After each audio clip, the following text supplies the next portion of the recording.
We'll open the diagram list again. But in this case, I'm going to open a use case diagram. And we'll start with the DMV use case scenarios.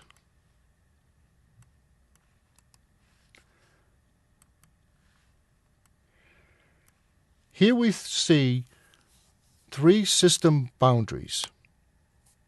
And this diagram will be used to demonstrate the interrelationship of these UML diagrams based on the software development lifecycle activities.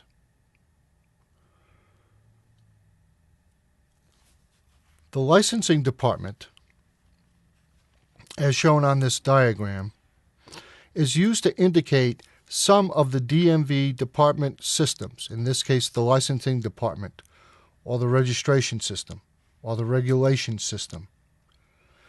This type of high-level use case diagram can be used to define the parameters of the project.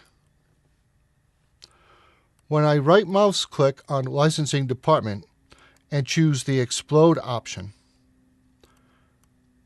here we see a use case diagram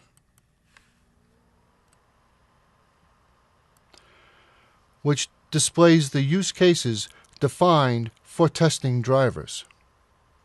The actors and use cases involved in this testing system are displayed, and each use case can be linked to either an activity, a collaboration, or a sequence diagram, further describing the system. Another system boundary has been added on the right-hand side, again, which will be used to model renewing a driver's license.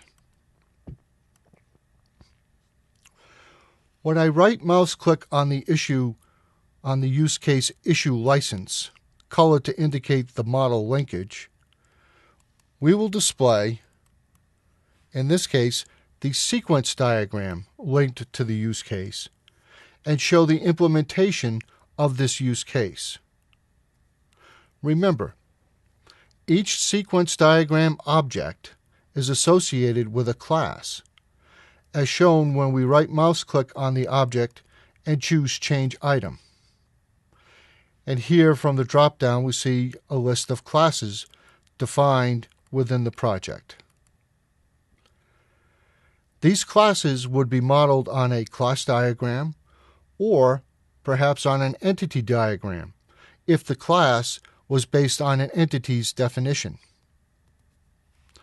When I cancel and choose Change Item for a message, here we see the message line displaying the name of the method, which uses as its parameter the data element defined in the repository. As you see here, one of these parameters is that data element, CDL knowledge result, which was used in the definition of the data flow, the entity, as well as the BPM activity. This would be another example of the model reuse and repository to model integration capability.